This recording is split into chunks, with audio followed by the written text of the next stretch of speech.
Ladies and gentlemen, you are listening to the Musician's Mentor podcast. I'm your host, Travis Mark, and today I have the privilege of speaking with Texas's own Nick J. Nick is a multi-instrumentalist producer. He owns Century Recordings and is a touring bass player / session bass player for bands like Heathens, Seth James, Western Union Man. He's also played with Kowalczyk from Live, and he currently plays keys for the band Live. So, real privilege to talk to such a talented and humble guy.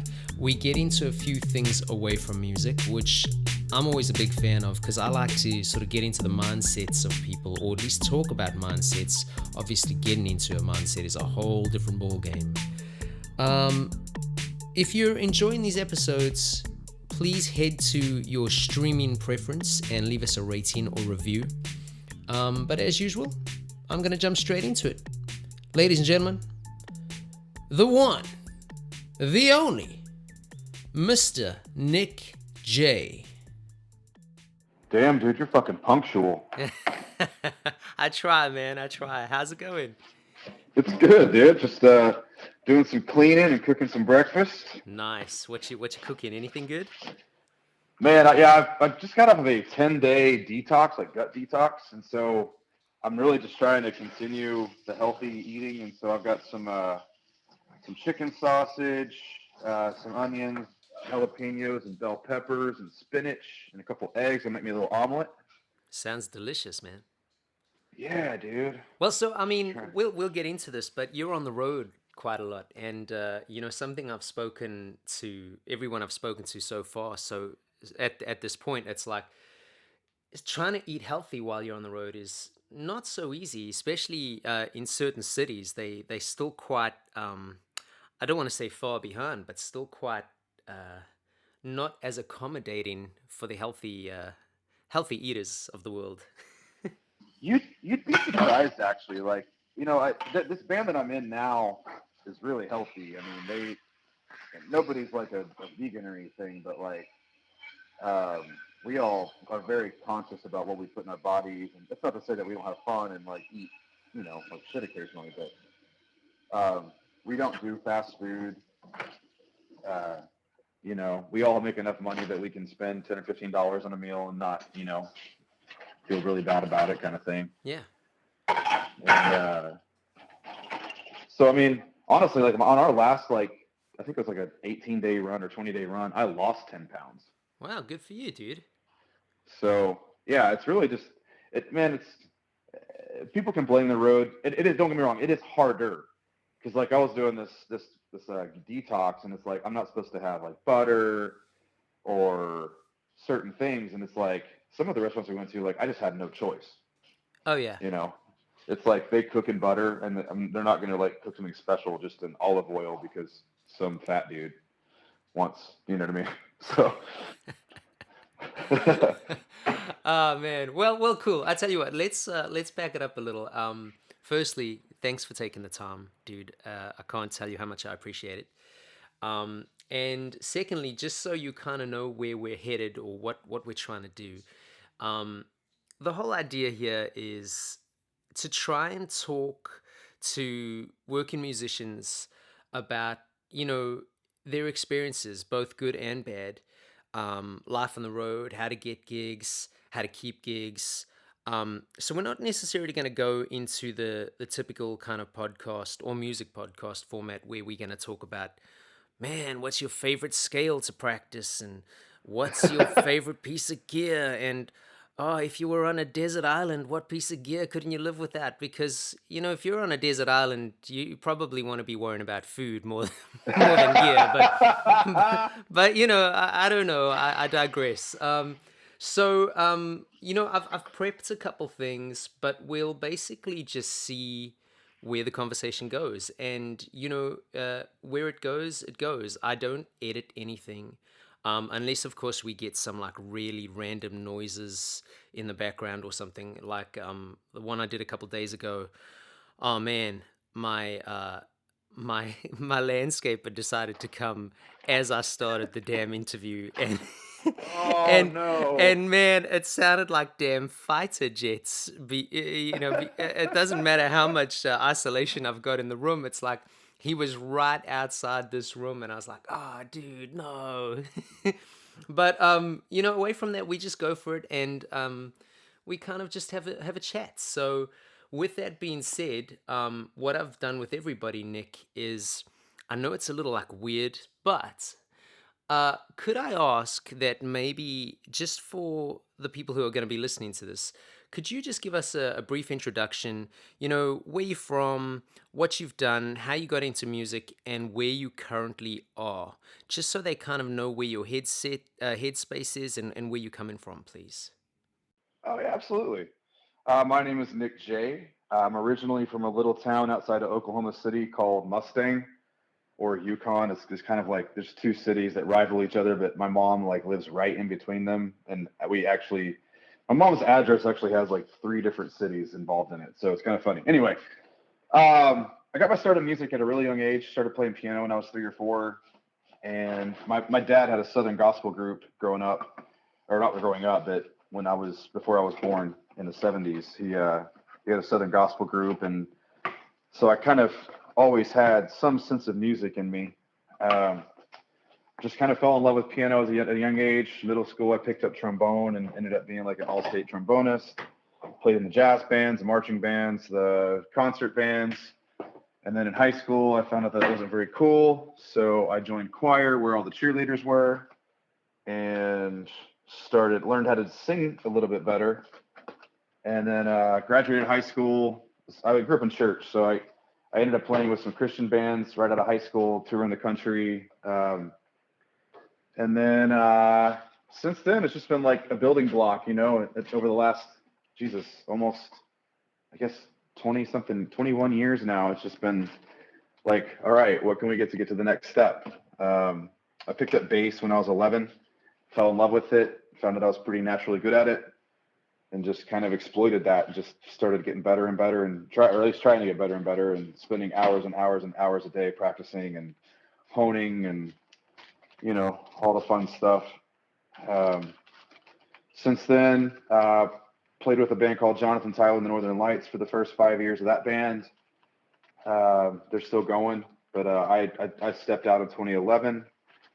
Since then, I've played with Ed Kowalczyk from Live and with my friend Zach, and that's taken me all over the world where I've got to do some really incredible things with like some of the biggest bands I've ever even heard of. We've got to play with the Rolling Stones. Got to watch Soundgarden from side stage before Chris Cornell passed away. Got to watch Black Sabbath from side stage. Just little things that they're not crazy like cool, but a lot of people just don't get to experience. So I feel pretty blessed about that. No, they're crazy cool. They're crazy cool, and it's like I always look at things like that as, you know, I'm big into like sort of trying to think about certain things in like a reward kind of fashion. So like if you've put time in and you've spent that many years trying to hone your skills as a musician and you get that opportunity, man, you've got to just bask in its glory because that's just life-changing stuff. Dude, absolutely, yeah. And I'm not trying to detract from it. It was obviously like a holy shit moment in my life. Can we cuss on the podcast? Is that all right? Oh yeah, you can say whatever the Okay. fuck you want. All right, great. I curse a lot, so. Yeah, me too. Yeah, man. So did the Stones thing. That was like in 2014, and then since then, I'm just playing with people that I enjoy playing with, and I do have to play with people that can pay enough, just because this is my job, and you know, people can say that they do it for the passion and the love of music all they want, but at the end of the day, you still got to pay your fucking bills. So I do this to make money. I am a for-profit musician, and yeah,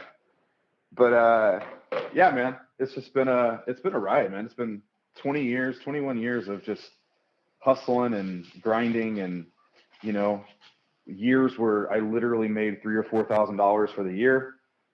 So my bills were paid, and years where I've made $120,000. So it's like there's like this. I don't know. I guess just to say, like, if you really want to do this, just keep going. you know, because eventually it took me 16 years to have like a decent salary for playing music. Yeah. Yeah, longevity. You know, I Yeah. think it's again it's something that's come up with a few of the guys that I've spoken to already. But it's like, you know, I think there's some really cool, funny memes about it now. But I think for years before social media was such a thing, I think the general perception was, oh yeah, you're a musician. So that basically means that you don't work and you sleep all day.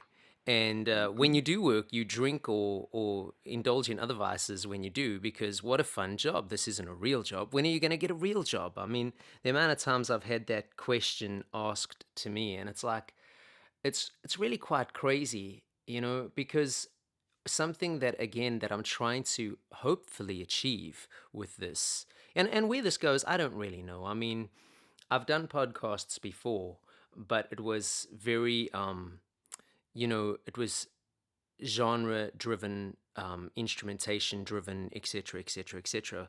But again, my goal here is to try and get up and coming musicians, and I use that term very loosely because I don't mean to imply like young musicians in terms of age. I mean to imply like guys who've decided, like, you know, oh, it's time to do this full time, or try and do it full time, or give it a go, etc., etc. I'm trying to let them know that it's a struggle and it's hard, because essentially, if you're doing it correctly, you're self employed, but you can make money. So I agree with you. You know, I've gone through a couple tough years myself, but you know, once you learn how to manage money and use the tax breaks as a musician, you know, with the gear and all those kinds of things, the mileage and all that kind of stuff, it's like you can live comfortably if you're willing to work. It's no different to any other job, you know. Right. Yeah, just like any job. I mean, you don't start out at the huge corporate company at $150,000 a year. You start out in the mailroom at like 25 or $30,000, Yeah. and then you keep growing in skill. You keep learning about the company. You keep learning about the business itself, and usually if you're career driven and it's what you really want to do, you end up finding that position with another company or the same company that takes you where you really want to go, and that takes time. Yeah. Just Yeah. everybody wants everything now, and it's like, man, before I could drive, I started playing bass at 11 years old. Before I could drive, I would literally spend 3 or 4 hours a day playing, like learning bass, like sitting on the radio, like practicing to worship music, practicing to the radio, practicing to CDs, whatever it was. And just like any job, man, you got to get your skills developed before you can really reap the benefits. And just like with any other job, some people are naturally better at it than you are going to be. Yeah. Just how it is. Yeah. Yeah. Yeah. Completely. So, I mean, in addition to your bass playing and your music instrumentation knowledge, you also do a lot of production, right? I We do. didn't even really get into that with your intro stuff, but I know that you've got Century Recordings. Hmm. So, tell us a little bit about how you started that, and sort of a sort of more long-winded question attached to that. How do you manage to find a balance between, let's say, gig life and production life? All right. So I don't really know what got me into production. I feel like I've just kind of always been interested in how things work. And that's not just music, but that's just in life. Like, I'm a very inquisitive, very technology driven person.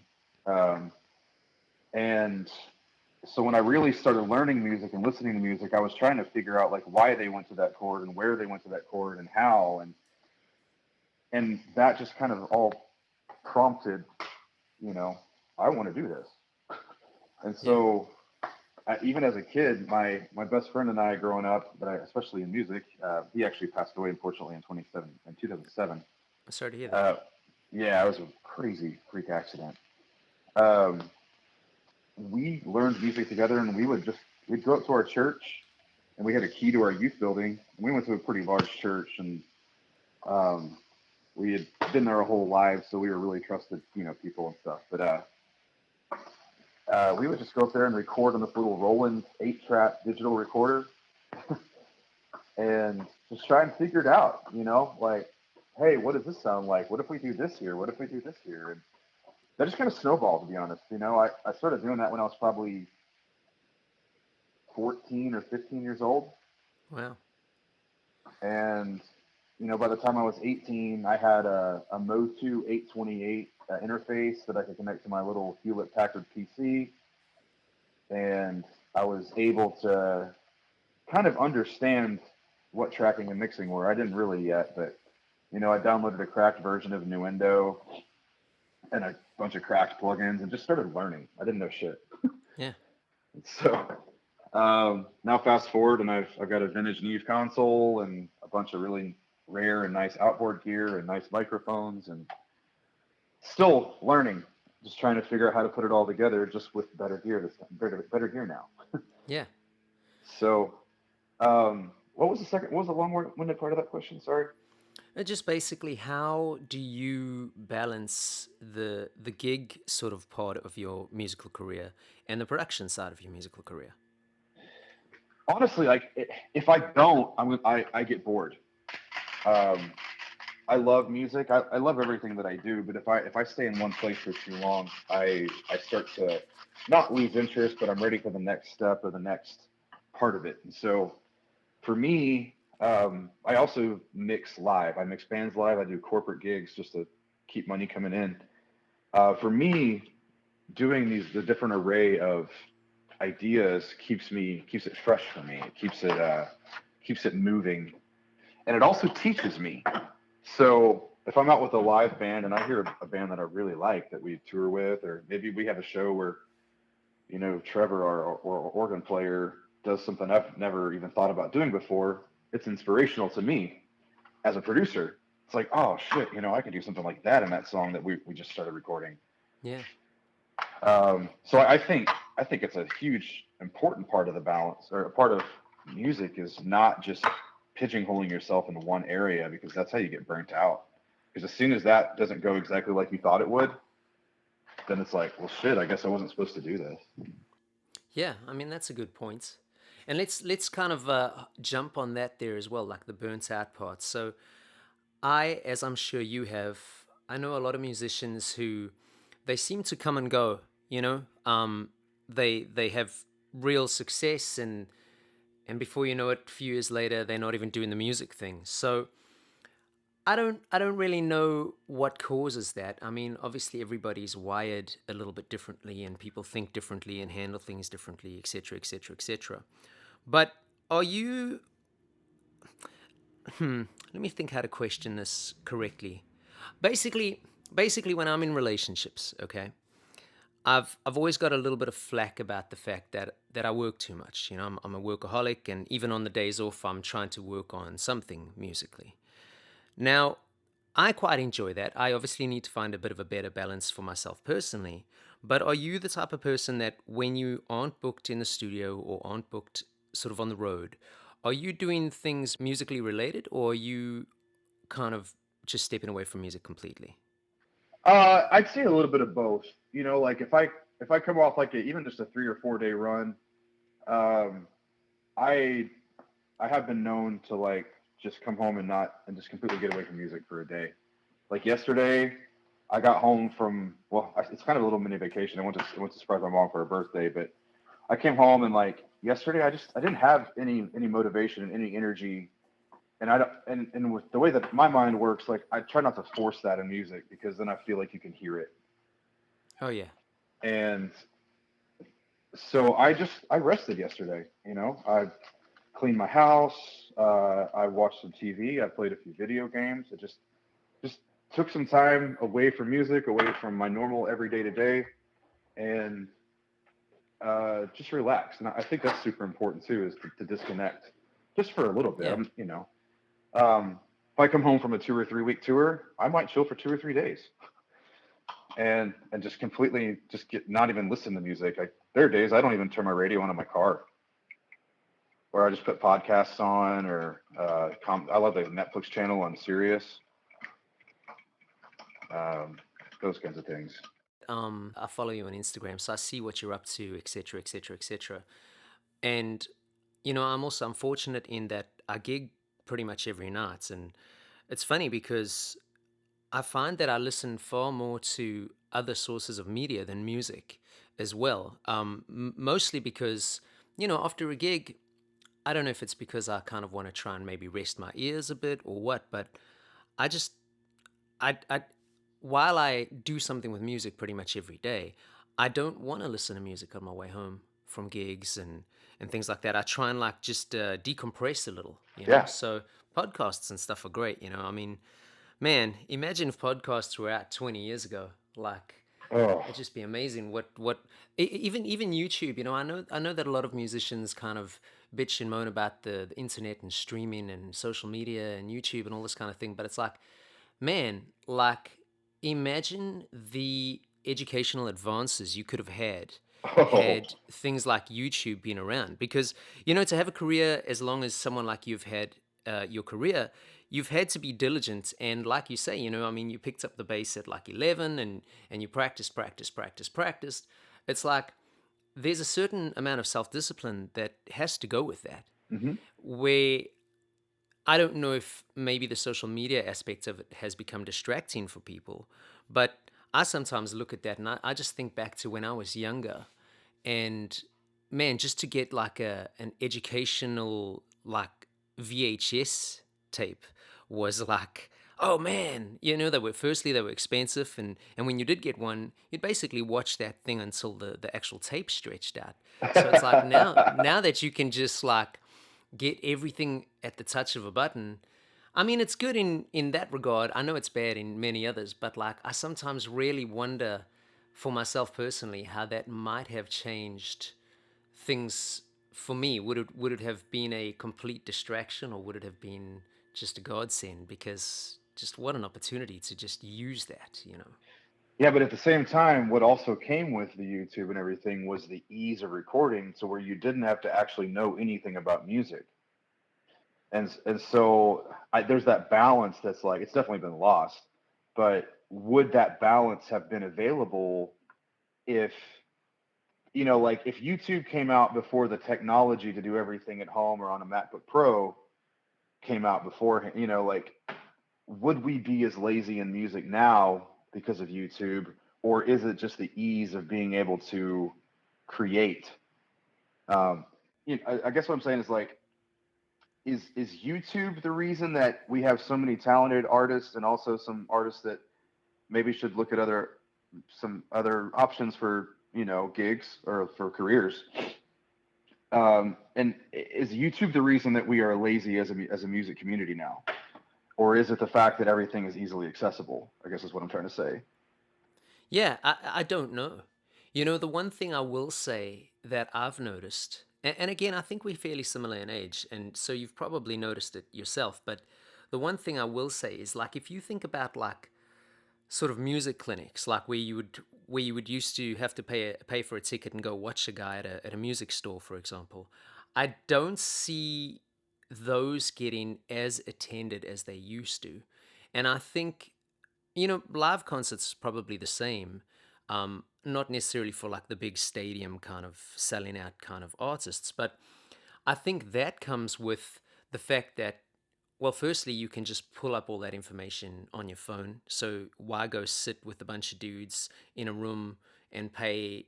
I think this is how people think. I'm not saying I do, Sure. but pay to go watch some guy talk about how he plays modes, in triplets, in sequences of thirds, versus, I can slow that down on YouTube and really get to grasps with it. Plus, I don't need the confidence of having to put up my hand and ask a question if I didn't get it. I can just do that. But I don't know, man. I think it's all. I think it has to be embraced. I mean, it's definitely not going to go away. All that kind of stuff. Right. But I just there are elements that you know as to your kind of last comment, it's like there are definitely elements that have changed. I mean, like I've definitely seen guys who they've got a rocking album and you can stream it and you can listen to it and go, wow, that's really quite good. And then I've gone to watch them live and I've thought, wow, I wonder if these guys like ever spend time actually learning their instruments, because this doesn't sound like the album at all.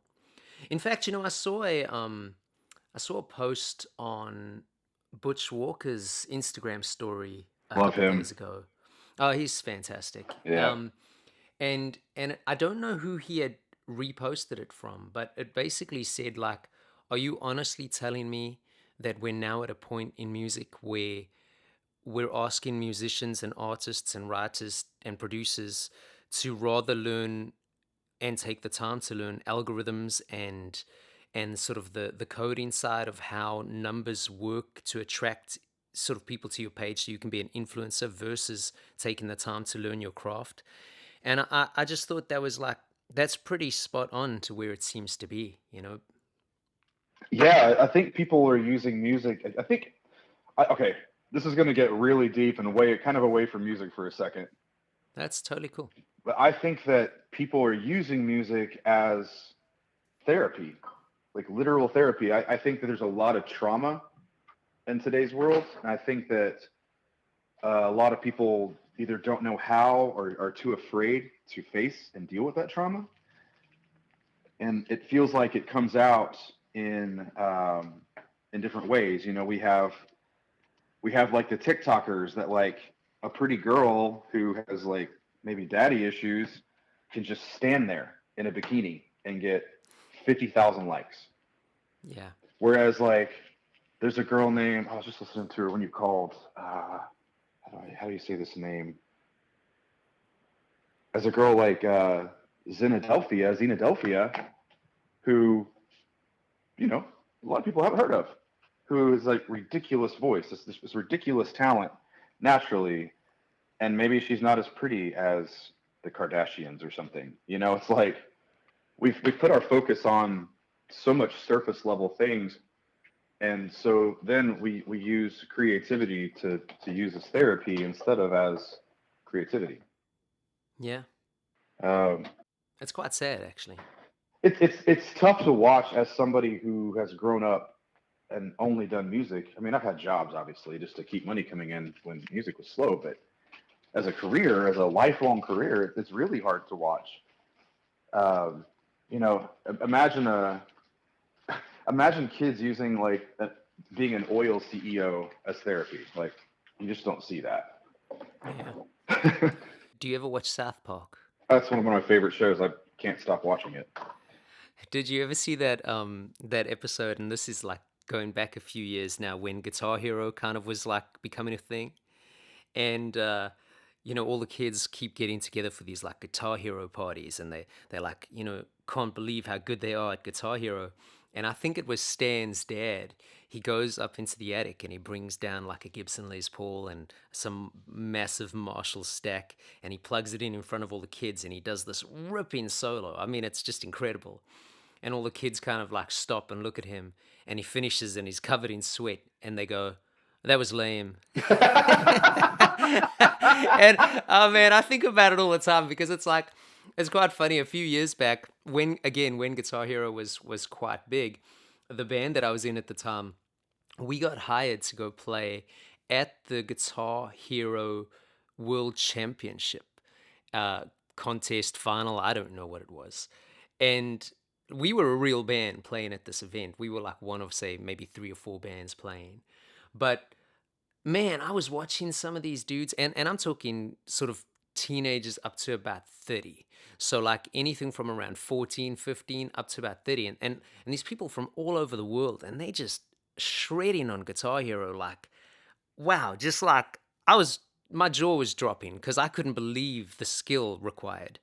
But again, to kind of go back to what we sort of talking about, I also kept thinking, this is quite incredible, but imagine if these people could have spent this amount of time learning actual guitar. Right? Like, we would have some real guitar heroes. Right? And that's not to say we don't have guitar heroes, but it is also funny that when you think of like that term guitar hero, it's the same names that have been coming up now for, wow, going on 40 years, man. So it's like, it's really interesting that, again, if you consider what we're talking about, the accessibility of just how easy it is to learn this stuff now. We're just not getting these people. So again, I don't know if it's because we're kind of distracted by the surface level stuff, or if it's just a mindset thing, or I don't really know. It'd be interesting if we could kind of like get a DeLorean and go into the future and see just where music's gonna go, because sometimes I worry, I'm not gonna lie. Right? Yeah, between like where hip hop has gone and, or I guess rap. Hip hop is still pretty pure, but where rap has gone and like where all the different electronic divisions now that are like literally just algorithms. It's like at some point like we're gonna lose all musicality. Yeah, We've already got no people just soul. making noises as rap. Rap. It's like Yeah, it's like what the fuck are you even exactly. talking about? And always in a triplet. Yeah, the fucking that trap stuff, dude. Like I love hip hop. Like I'm a huge J Dilla, J Electronica, Madlib, like underground, like old Common. Like back when these Yeah. guys were just in Chicago and Detroit and New York, were just grinding. And man, those were the days of hip hop. And now it's just like, again, it's just gotten lazy. Yeah, and lyrically, it used to mean something. You Hmm. know, it was supposed to be a fight the power kind of music, and now it's like, well, I can't usually even hear what they say. And again, maybe we're just getting old. You know, maybe that's just what happens. You know, we don't get it. Perhaps I don't know, but I do know that hip hop has definitely become formulated, just like pop music was and still is. You know, there's a formula. You can copy the rhythms, you can copy the tempos, you can copy the chord progressions, you can copy everything about it. And I just don't know how anyone sticks out, you know?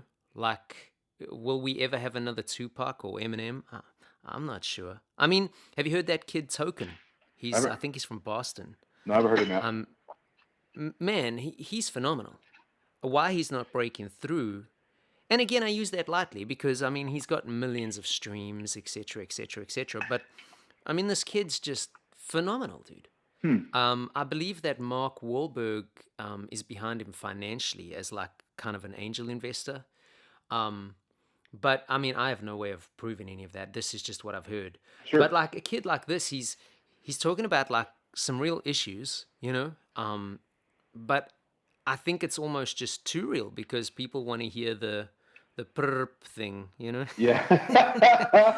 So I don't know. Maybe he needs to dumb it down. But like again, that's quite sad because he's really got something, man. Like so, hey, if anyone's listening to this, go check out Token. The guy's fucking phenomenal, you know.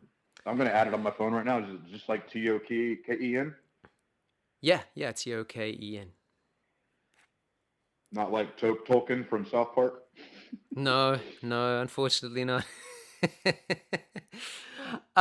So hey man, let's talk about gigging. Like how old were you when you started getting into like serious gigging?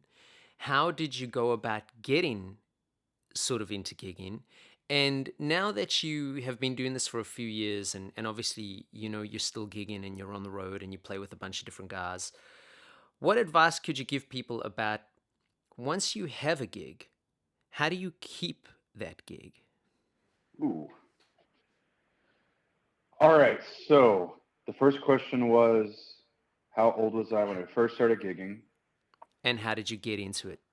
That's kind of a hard question because, like, growing up in church, those were gigs to me. It's like I played trombone in the main sanctuary, and then in the youth band, I kind of just played whatever they needed, like guitar or trombone or piano or bass and just kind of a big part of it. So, like, as far as performing, I kind of just grew up performing, like, in church mainly.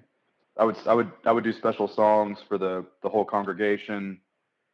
Um, just kind of always loved hamming it up. So, but as far as like actual gigs, I joined a band when I was like 16, probably 15 or 16. The guys were a little bit older; they were like in their early 20s, and that was probably my first like actual gig. And I was like a utility guy. I played keyboards and guitar, and sang a little bit of backgrounds.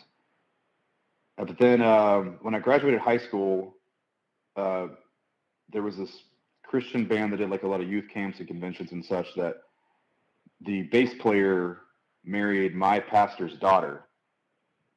And so there was this connection because like my dad and our pastor were like best friends for 40 years. And uh, they ended up asking me to come out for the summer with them and play in the youth camps and stuff. And so I did. And like, I honestly wasn't even a great bass player at that point. Not even really a good bass player, to be honest with you. But they gave me a chance. And shortly after that, I got called by a band from Missouri to come out there and like be on salary. And like my first gig with them was in Hershey Arena for 10,000 youth. And that was pretty cool. Still just doing worship music and church camps and stuff, but you know, it was fun.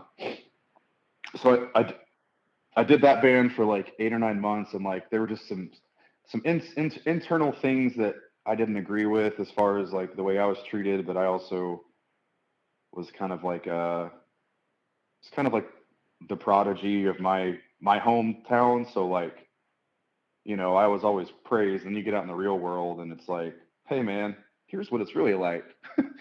And so I had a lot of learning to do is what I'm really trying to say. All right. Let me hijack your answer here. Okay. So what do you think was the hardest lesson you had to learn as a young gigging musician? Oh, let me think about that for a second. I think maintaining the health is the hardest part, because I mean, well, I don't know. Yeah, it's a bit of a loaded question. I apologize. No, it's still. But just you inspired me as you were saying that. I was like, here's a good one. Oh yeah, I love challenging stuff, and I love getting deep, so that's not a problem. Man, I think it's just a collection of everything that you do. I mean, there's a lot to manage mentally, and as you keep getting more and more gigs and learning more and more songs, like it gets even more and more important to understand your role in the band, understand that you're a part of a collective, and understand that it's going to be constant growth for everybody, because it's easy to get really good and then just sit there and be like, well, I'm already good. You know. And the other parts too, you know, that was the biggest part of my journey was my mind. You know, I grew up an only child, so I kind of grew up selfish, um, and I struggled with not team playing, but like I just wanted people to know what I was doing too, and so like I didn't understand taste, and so it took a long time to learn tone and a long time to learn taste, especially growing up with church music. So I think just that collective of like all the mental stuff that you have to go through to be a musician. It's not just playing music. There's so much more than the music. The music is probably like what 30% of it. Yeah. So I mean, at least once you start professionally, like when you're learning, it's you know it's 90 or 100% of it. But whenever you actually get on the road and you actually start gigging, there are so many other things that just if you have your music down like you should, it shouldn't be your focus at that point. There's a lot of business decisions and a lot of things to do correctly on the road so that you can tour well and that you can tour harmoniously. Yeah. I'm That actually makes total sense. I'm working on a book, like very slowly working on a book it's called the Pocketbook Guide to Touring. Oh, cool. It's going to be like 90 or 95 pages that can literally fit in your back pocket and or on the phone, and it's just going to be like, hey, here's a collection of stories and ideas from me and a bunch of other people as we've toured for 20, 30 years. That's amazing. Yeah, it's just a few things to like, hey, if you do this, it's going to be easier. Yeah. And then, And again, you know, sorry, go for it. I'll go after you. oh no, I was just going to say just some funny stories and stuff from on the roads and just what it's truly like. Because it's not like the Motley Crues and the '80s hair metal anymore. It's not like that Yeah. anymore. That's a great book. Have you've read that book, The Dirt? I watched the movie. Yeah, they leave a lot of stuff out the movie. I'll send you the book. It's really worth reading. Um, okay, so let's get back to it. So, what about like, so you've been gigging for a while, and you realize that this is kind of what you're gonna do and stuff. And how do you go about once you're in a position that you enjoy? You're working with some guys you like, or maybe you at least can tolerate, and you know it's a good band. How do you personally go about keeping that gig, and what advice could you give people about sort of just, you know, I suppose you've kind of covered a little bit about it when you were talking about it's a being a sum of its parts and a band's a collective, etc., etc. But what kind of tips could you give people about just once you're gigging, trying to keep that gig or trying to keep your place within that band in a comfortable position, shall we say? Oh man, this is a really tough answer for me. Um, just because I've been through all sides of this. I've been to the parts where I wasn't supposed to be in that band, and now as somebody who has like done a lot of mental work to become whole and like been able to look back over my life to when I wasn't. um, this is a pretty deep question. So being able to keep the gig, it really is just knowing how to be a part of something and not wanting to be the whole part of it. Um, it's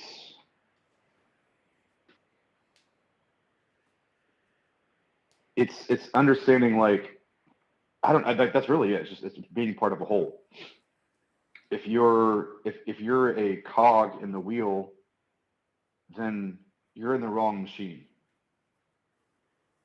Yeah. There's That's a great way to look at it, actually. yeah. I don't even think you have to complicate it any further than that. It's pretty perfect, Basically learn to be a team player, you know. Right, and just because like you and your friends are really good buddies and like you love playing music together, it doesn't mean you're the right band. Yeah. I tried that for a long time and I ended up heartbroken. Like I made myself a victim and I went through some really hard times on my own accord. But I don't know. I guess I was supposed to be there for that season, but you know, harmony is like the biggest key. Being easy to tour with is another thing. Like being chill, being super easy to get along with, not being super picky and super bougie, and like, well, I need this, and it's like, well, then go somewhere else. Yeah. uh, that's not to say that you can't express what you'd like out of the whole situation, but I don't know. There's so much to it, man. That's a really really really hard question to answer. Yeah, and again, I think it's one of those things that if you're open to it, you can learn it along the way. But Hmm. to go back to some of the sort of points that you've mentioned, um, if you're in a headspace that makes it all about you, and you're constantly thinking, oh, I want to do this and I need that, like you've sort of said, you're not really going to learn anything. All you're going to learn is the hard way. Yeah. and and so, to go back to your book, that'd be brilliant because again, when I started doing this, as I'm sure with you, you got the advantage of talking to some older guys every now and then, but for the most part, there was no book that taught you how to be on the road. Mm-mm. you know there were always books about, oh, here's a contact, and here's a six degree from separation, so if you know this guy, you'll know that guy, and then you can get this gig. Well, yeah, okay, within reason, but there was never, at least not to my knowledge, there was never a, hey man, did you know that if you make moves on your guitarist's girlfriend, you're probably going to get fired from the band? you Or know beat up, or like, both. yeah, or beat up, or I mean, again, I'm talking slightly out of turn here because I don't want to make this about me, but No. I find what I found, one of the things that I found really hard to sort of come to terms with early on. I mean, now I'm older and I'm hopefully a little bit wiser, but I was really ignorant as a kid playing music. You know, I was young and I was gigging, and I wasn't actually allowed in the clubs that I was playing at. So my parents would thankfully drive me to the venue, and I'd be able to sit outside. And when it was time to play, I was allowed to go inside, and then I had to come back outside and wait for the band to kind of be finished at the end of the night so I could get my money, kind of thing, if we were even getting paid. But the part that I found really hard to digest was, I was playing with older guys, and unfortunately, some of those guys had some vices, which I wasn't smartened up to, and certain behaviors would change, and I couldn't figure out why. And I was just like this kid who wanted to play music, and I was like, "Oh wow, he's being a bit moody today. That's weird. I wonder what's going on." And eventually you get a bit older and you pay a bit more attention, and maybe it's not even an age thing, maybe it's just a perception thing. But I started to see certain things around me, and I started putting two and two together and went, oh, okay, it wasn't actually something I did that time. Maybe the previous time it was, but this particular time it's because the guy's, unfortunately gone and done some stuff he shouldn't have done and altered his chemicals. So I was really ignorant to that, and I'm fortunate now in regards to a lot of the guys I work with now that they're not like that. But dude, that was really taxing on me mentally, because when you've got guys just throwing mood swings left, right, and center, and you don't know why, especially because you're still a very impressionable child in essence. Hmm. You think you're not, but I found that really quite like mind blowing, you know. Absolutely. So It's yeah. I mean, when you're especially like I grew up in the church, and so like I was so ignorant, so naive. Like I remember the first time I smelled weed, I was like, yeah, "This smells like a skunk," yeah, and now I smell a skunk and I smell weed. It's like, yeah, um, but yeah, totally. Like if you play with older people and like they're already strung out on coke or something, and yeah. nobody's fun on cocaine. I'm sorry, you're not. No, I agree, man. I Um, have to agree. yeah, I've just never hung out with somebody like that's just like strung out on coke. And I'm like, dude, you are an absolute pleasure to be with right now. Yeah, we should go have dinner. One thing I was going to add to the harmony part, and this is more of a musical thing, but this is one thing we actually did learn in church, and it's one of the reasons that church musicians get most of the gigs, and is because we listen. I'm in a gig, I am constantly listening to what everybody else is doing because I already know my parts. Like I can play my parts in my sleep at this point, and so like if I'm playing in Western Union Band, which is it's a instrumental band that kind of has influence from like John Scofield, Grant Green, the Meters, kind of like a super funky jazzy thing. If I'm playing in that band, like I'm listening to like what the guitar player is doing and on his solo, and maybe there's something where I can like maybe he does a line like 3 or 4 times, and on the third time I just kind of play it with him just for a second, just to accentuate what he's doing. Yeah, And it's because I'm listening to what he's doing, and I've also practiced long enough, and I've developed my craft long enough that I can hear exactly what he's doing, and I can play it. And that's cool. and so that is something that most people I have found, even as some of my clients as a producer, a lot of people have never played with anybody else. And so you have these bedroom producers and bedroom musicians that literally do everything in their music. And so when they get in a real world scenario, when they're playing with their buddies, everybody's just stepping on everybody because nobody's used to listening to each other. Yeah, And that is, like, in my opinion, it's the most important thing in a gig. Like, obviously, besides knowing your music, like as far as like a collective, listening to each other is the most important thing. Like even if you play the same exact thing every night, if you're one of those bands that rehearses like your transitions, your segues, you rehearse your tops and your ends, and you rehearse every single part of it, you still have to listen to everybody else. Doesn't matter yeah. because that's harmony, and that is also playing unselfishly. It's brilliant, and not to again jump on it, but it's 100% true. You do see these bands with some incredible musicality in them, but often, the drummer's shredding over the guitar solo, or the guitarist is playing a solo over the singer.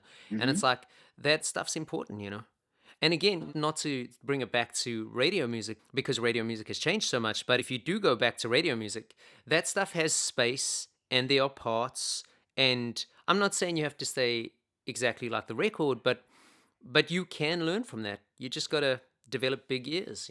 Right, and it even gets down to minuscule things like, is the drummer like just hammering the fuck out of his ride cymbal over the guitar solo? Maybe he's not like playing fills that are stepping on it, but maybe he's just playing so hard and so loud that there's no dynamic to the guitar player's solo at that point. Yeah. There's so many things about music that we've lost, and dynamics is one of them. Oh, yeah. Completely. Everything has got to be as loud as fucking possible. Oh, I'm at minus 14 LUFS, or I'm at minus 60 dB. I'm as loud as I can possibly be. Why is Spotify louder than me? Ah! I see that all producers and all these mixing engineers these days that use Fruity Loops and stuff like that. It's like, bro, like, first of all, you're using like an entry level program. Secondly, it doesn't matter. Like, make your shit dynamic. Make it minus 25 LUFS at the bridge, and then it jumps up to minus 14. Whatever it is. I don't even know what I've been producing for 20 years. I have no fucking idea what a LUF is.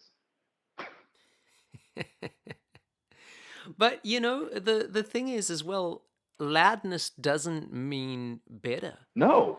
And I think when it comes to live bands in particular, or even some of these guys in their souped up cars when they're driving past you and all you can hear are their windows vibrating, that doesn't mean it's better. And it's like, man, like, this is where I always thought a band like Foo Fighters were just really good. I mean, I think Foo Fighters are really good in general, Sure. but you can put one of their albums on, or you can even watch them live, and their use of dynamics is still so prominent. It's incredible. It's not just this, we're going to play everything as loud as we can from start to finish and your ears are going to bleed, but look how great we are. It's an art. I think that's the difference between the YouTube musician and the musician that has, maybe from our generation, that like didn't have the cell phone, didn't have the YouTube, didn't have Udemy, didn't have Fiverr. We had Aunt Mildred, who taught us how to play Ode to Joy on the piano, and we hated practicing because of that. But then we found the radio, and we're like, oh, I could practice to the radio. Yeah. Yeah. Yeah, it's just. Hey, so. Oh, go ahead. No, go for it. I don't really know where I was going next, to be honest with you. Okay. Well, I was gonna just pull it back there for a second. You had spoken a little bit about, your mental health and reading and things like that.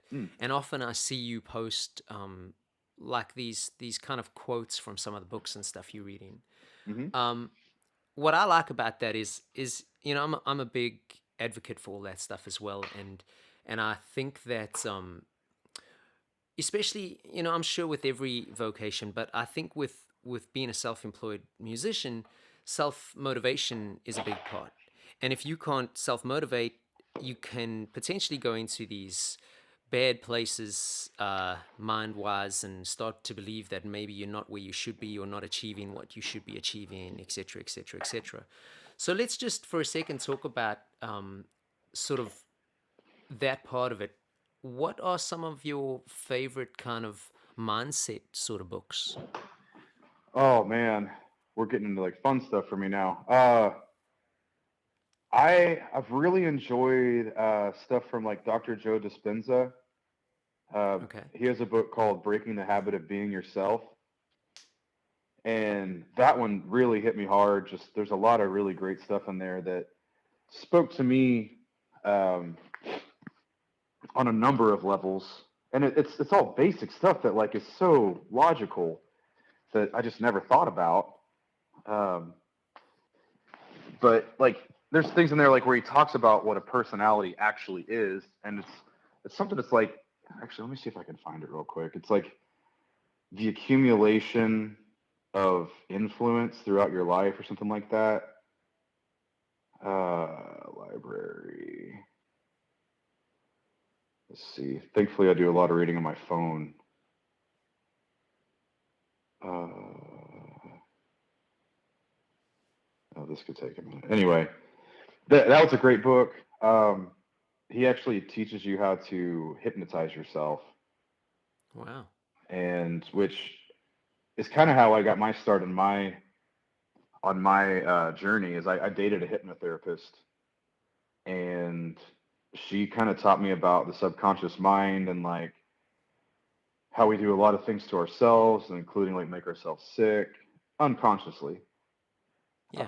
And so I just for the last like 5.5 years, man, I've been like diving into this and just learning as much as I can because I just wasn't happy. I got off the road and I was extremely unhealthy. I was like 275 pounds, drinking heavily every night, smoking weed constantly, smoking a pack a day of cigarettes or more, um, eating McDonald's and just fast food every meal.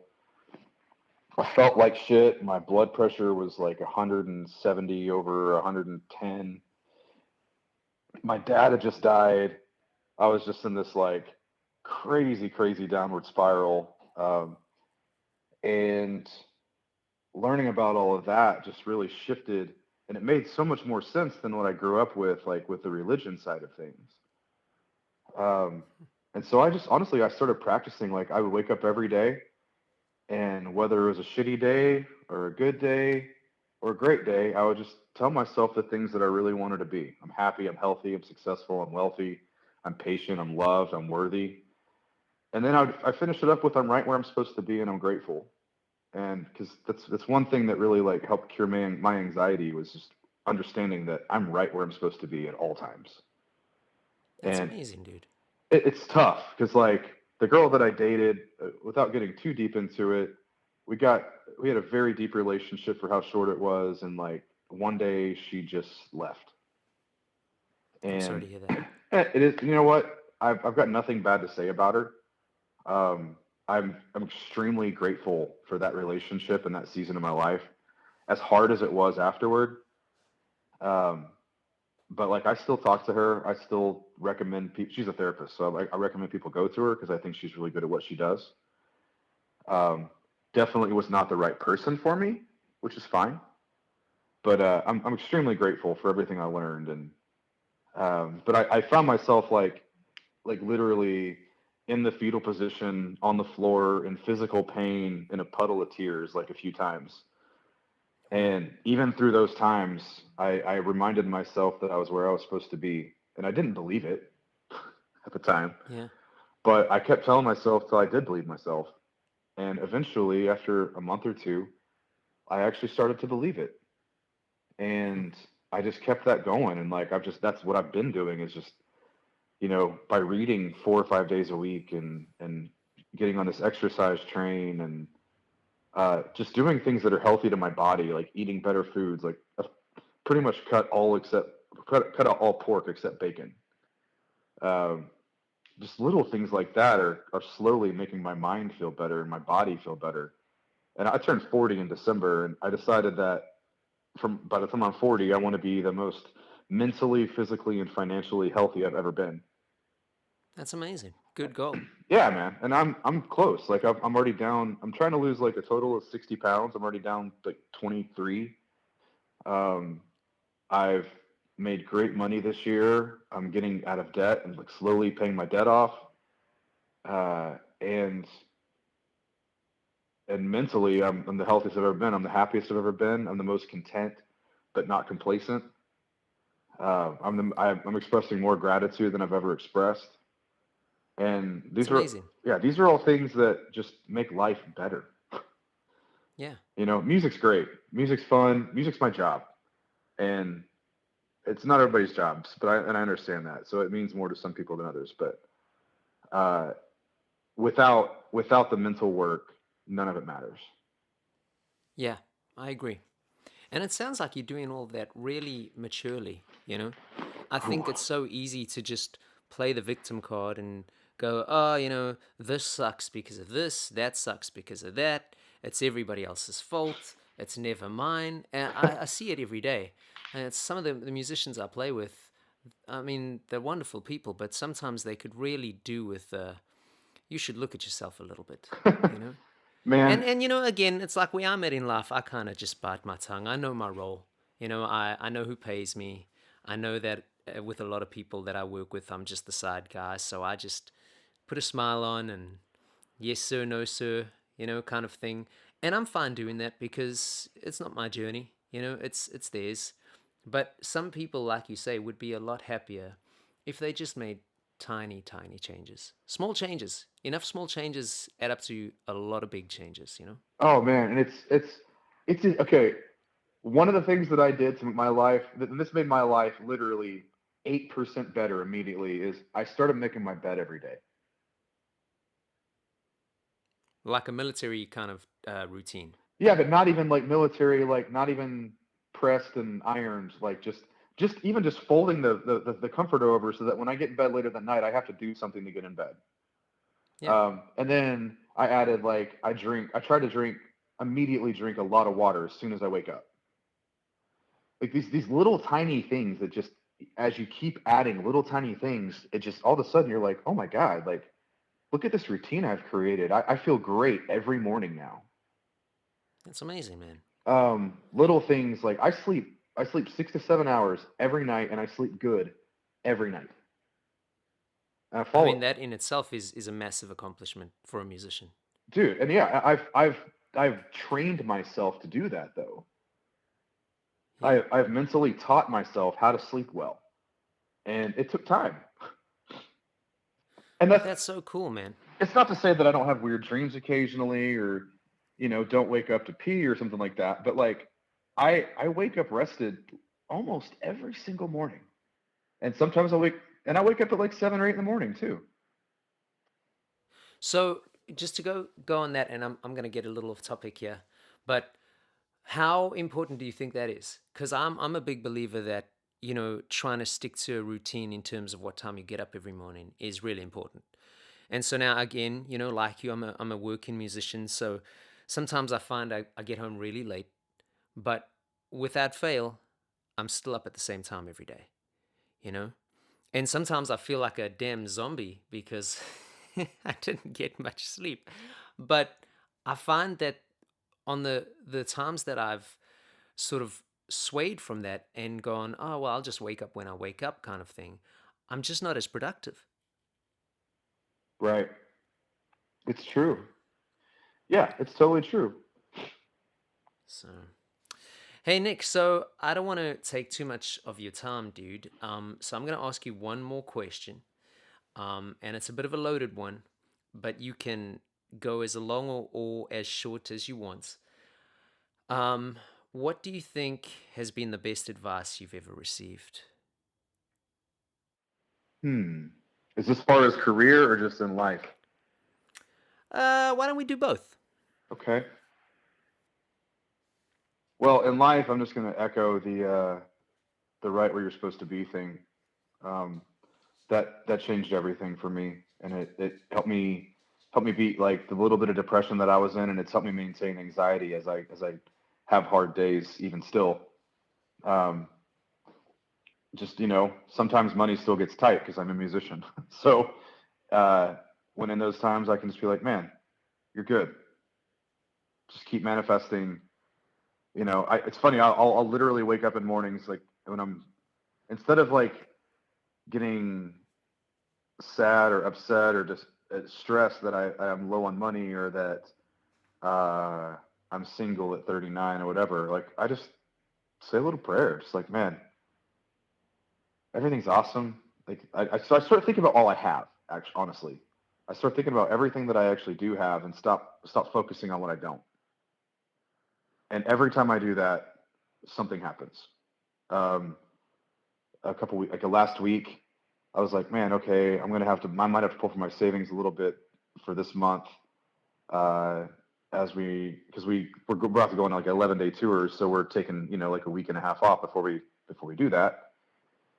So, all right, cool. So I need to manifest a little bit more money, and like I woke up one morning and I was like, hey, thank you so much for the job that I have and this awesome house and blah blah blah, and then I always finish it up with like thank you for everything that's on its way. Thank you for the opportunities that are coming my way today. And literally within like 4 hours, I found out that we booked a private gig where everybody gets like really, really, really good money. And then I realized that I had another gig this weekend that I totally forgot about. And then the same night that I find out about the big gig, the owner of the venue we played at throws a bunch of money on stage, and we're each tipped like a bunch of extra money on top of our regular pay. So it's just like the gratitude side of things is everything, especially when you're trying to make it on your own, when you're self-employed, when you don't have that steady paycheck. Um, it's when you start focusing on the lack is when things go awry. And that's another thing. That's something I learned from my books. You know, the self-growth books is, you know, the man that you can't compete in business, because when you're competing, what you're actually focusing on is your own lack. And so I'm just kind of stuff. It's crazy. And then, you know, CEOs are going to be like, "Oh, that's bullshit." Blah blah blah blah blah blah.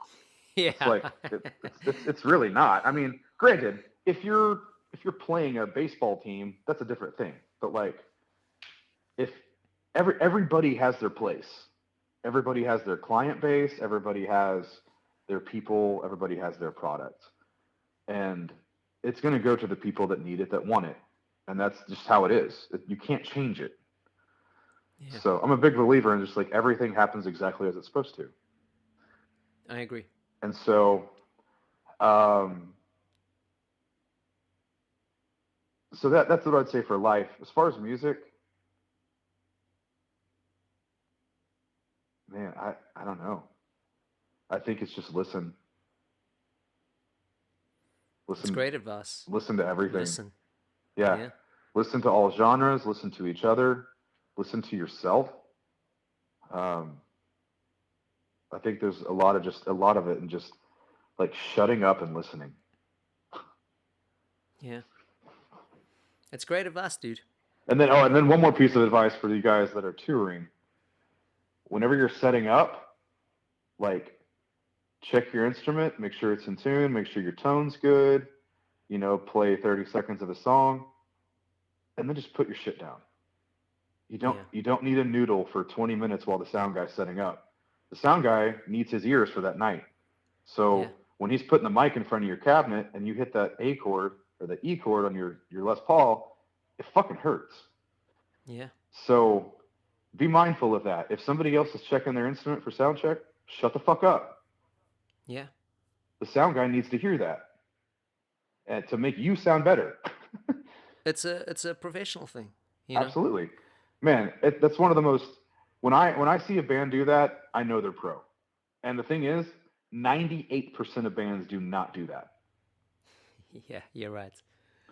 From the top level down, dude. I've played the top of the top, where I'm playing in front of 70,000 people with a 50-piece orchestra, sharing a stage with the Rolling Stones and John Mayer, and I've played in front of 7 people at a bar in Iowa. And it doesn't matter where you are. That's professional. I concur, man. If you need to warm up, take your guitar off, unplug it, go to the green room, go to your van, go to the side of the stage, go sit in the crowd while they're getting set up, whatever, to warm up. You don't need to do it plugged in. Yeah. Totally agree, man. It's all about respect, dude. Respect, and listen. That's it. Yeah. All right, Nick J, thank you so much for your time, dude. I appreciate you. Good luck with absolutely everything you're doing. Keep pushing. And where can our listeners get in touch with you if they would like to get in touch with you? Instagram's good. I've got Century Recordings or Nick to the J, NickTothejay.